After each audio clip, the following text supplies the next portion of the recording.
Champions are not born. They're forged. This is about turning the ordinary into undisputed. Available now. Ade Oladipo, brought to you by Undisputed. Morning peeps, good morning everyone. How's everyone doing? Hopefully you guys are all doing well. Don't forget, if you're new to the channel, like, share, subscribe. Shout out to my sponsors as well, Undisputed. Thank you very much. Remember, you can download the new Mexican Monster Pack. Just go to playundisputed.com where you can get new players in the game such as David Benavidez, Sugar Ray Leonard, Hector Camacho, Andy Ruiz, and a few others. We were doing a giveaway.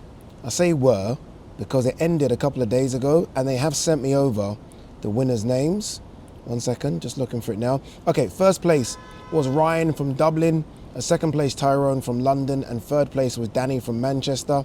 You're all going to receive an Undisputed bundle, which includes the game, so congratulations, well done to you guys. For things like giveaways and competitions and all sorts of prizes, all that now is in the newsletter. The link to the newsletter is in the description, so make sure you sign up for that, so you're fully aware of all these competitions that are going on, because we're going to do so many. I've got a few competitions to announce next week in the lead up to Usyk Dubois, where hopefully we can give some tickets away as well. We gave some tickets away for Ben Eubank, so it shouldn't be a problem, but I will confirm that on Monday. So if anyone needs to travel in, you can travel in. All right, let's have a look and see what there is to talk about from the world of boxing. All right, let's start here. David Benavidez, Anthony Yard, confirmed for November 22nd. Yeah, we knew this a couple of weeks ago. The only thing I don't like about this announcement, and by the way, fantastic card. I don't like that Jesse Bam Rodriguez has been announced for the card. Bear in mind, Jesse has a fight coming up July 19th. Why do that? Like, it's such a slippery slope. Like, why not just wait till July 20th? I mean, this fight card is November 22nd. It's ages away.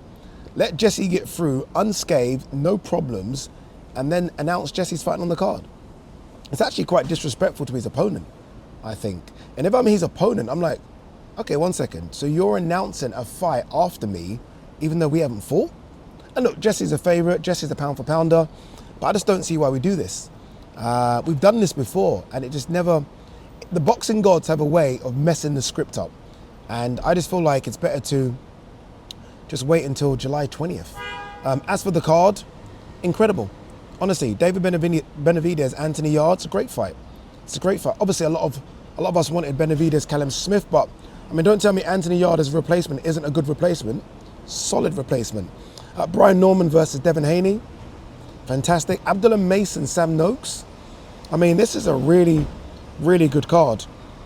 Again, my only thing is they should have waited to announce it fully July 20th. That's my only issue with it.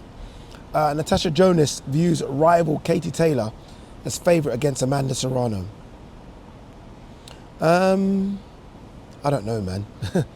I think Amanda's favourite. And I think Amanda will win. I think it's going to be as close and competitive as their first two fights. The only thing, I can see Katie maybe getting stopped. But I've said, to be fair, look, I've said this about Katie in so many fights. I said it could happen in the second Delphine Pursoon fight. I said it could happen in the second Chantel Cameron fight. I've said it could happen in the second Amanda Serrano fight. She always seems to find a way. But I did say this on yesterday's video, that I feel like Amanda deserves one. Like, if this trilogy ends and it's 3-0 Katie, it doesn't tell the true story of this trilogy. But look, it's a great fight card. It's obviously a great fight. I will be going to it. Obviously, it's an MSG. I'm here, I'm in New York. So it'd be silly not to go to it. So yeah, look forward to it. Jaron Boots Ennis vacates IBF welterweight title. Yeah, Boots Ennis now officially 154 pounder. So that means we're likely to get Paddy Donovan versus Lewis Crocker for the IBF title. I mean, that fight now has become colossal. I mean, it was big anyway.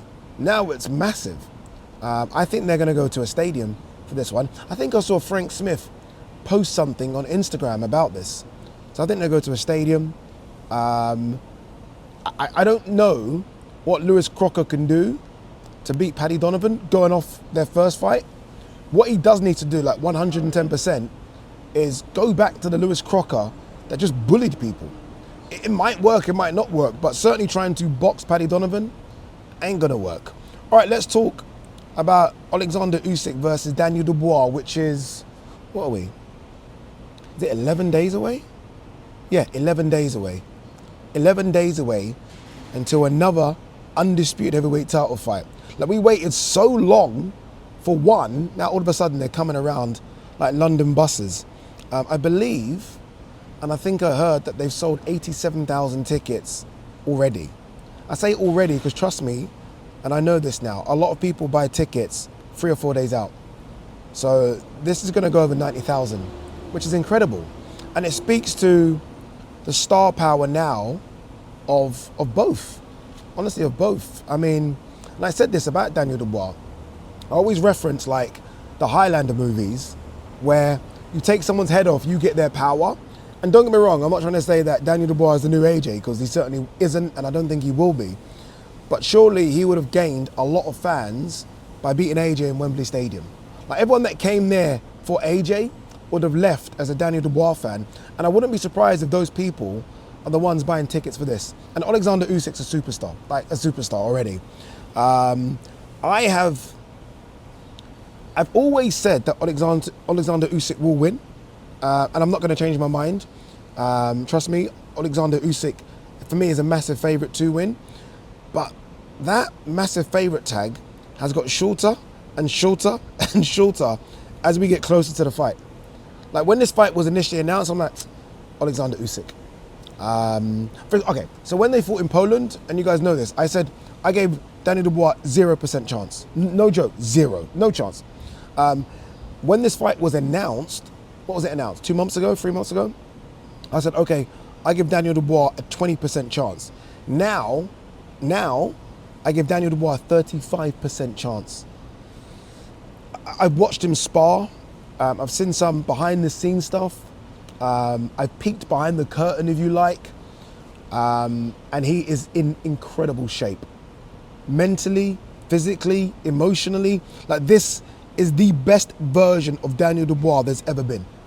This simply isn't the best version of Alexander Usyk. It can't be, it isn't. Go and argue with yourself. It's not. You can't be the best version of yourself at 38. No matter how you live the life. I don't care if you are a nun. I don't care if you've never taken a drop of alcohol. I don't care if you've never had a tough fight in your life. 38 is 38. Against a 26, 27-year-old that's in his peak. So, that's the only thing here against Usyk. That's the only 35% thing here against Usyk is the age. That's it. If Usyk was 32, I wouldn't be giving Daniel Dubois a chance. But the fact he's 38, the fact he has had tough fights against Tyson Fury, the fact that Daniel Dubois has fought him, so that fear now of fighting Usyk is gone. Like the Usyk must have that over fighters where you step into the ring with him and there is this, shit, this is going to be fucking tough. I don't think Daniel has that. Honestly, I don't think he has that. I think he's almost, and I hope he doesn't find this disrespectful, he's like a dog on the leash just waiting to attack. It's almost like you're holding him back, like hold, and then he just goes. So I think he's going to be ready for this. I think he is obviously super motivated. He has the chance to become undisputed heavyweight champion of the world after everyone, boxers and fans, wrote him off after the Joe Joyce and Alexander Usyk defeats. Like, he doesn't have it up here, doesn't have it here. Clearly does. Clearly does. He just took time. He took time to find himself and time to build himself to where he is now. A lot of that credit has to go to Don Charles. Don Charles is almost like the father figure, maybe not as strict as Daniel's dad, but he's very similar. So I think they deserve a lot of credit, but I don't know, like I can't see Daniel not catching Usyk. And if he catches Usyk, could hurt him. Could hurt him. Where also, I guess you can see Usyk just outboxing Daniel. Maybe outboxing him to the point where he can stop him. I don't know, man. I don't know. Again, I will say this, yeah. I'm trying to think. The first AJ Usyk fight, I think I might have favoured Usyk, but it was very close. The second AJ Usyk fight, I favoured Usyk heavily. I favoured Usyk in the Fury fight. Again, very close. The second Usyk fight, I favoured Usyk heavily. The point I'm making here is that in the first Dubois-Usyk fight, I favoured Usyk heavily, but in this fight, I think it's super close. Like, I'm giving Dubois more chance in the second fight than I think I gave AJ and Fury. Does that make any sense? Hopefully that makes sense. So that's my thought process on it. But I can't wait. Honestly, I can't wait. It's an incredible night of boxing. Let's not forget, we've got Manny Pacquiao. I know, but we're all going to watch it now versus Barrios. Again, you've got Jesse Baron Rodriguez on that fight card as well. So look, loads going on. All right, is there anything else? Is it getting loud here? It's getting a bit loud, right? I am doing Ariel and Ade a bit later. I did TalkSport yesterday, Ariel and Ade a bit later. Edgar Berlanga is joining us.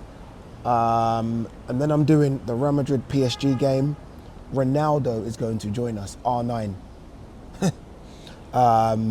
That's crazy. And then what? Friday, I think I'm doing the weigh-ins for Berlanga Shiraz. And then obviously I'm going to watch Katie Taylor Serrano. Saturday, doing the fight at Louis Armstrong Stadium or tennis court. And then Sunday, it is the Club World Cup final. So it's a busy 5 or 6 days. I say busy, yeah. You know, can I be honest with you? It's more stressful than busy, because ultimately these days are only like 5-6 hour days. I mean, most people are working 9-hour days, hard graft. It's just the stress of it all. All right, guys, girls, that is all. I'll see you on the next one. Peace. Champions are not born, they're forged. This is about turning the ordinary into undisputed. Available now. Ade Oladipo, brought to you by Undisputed.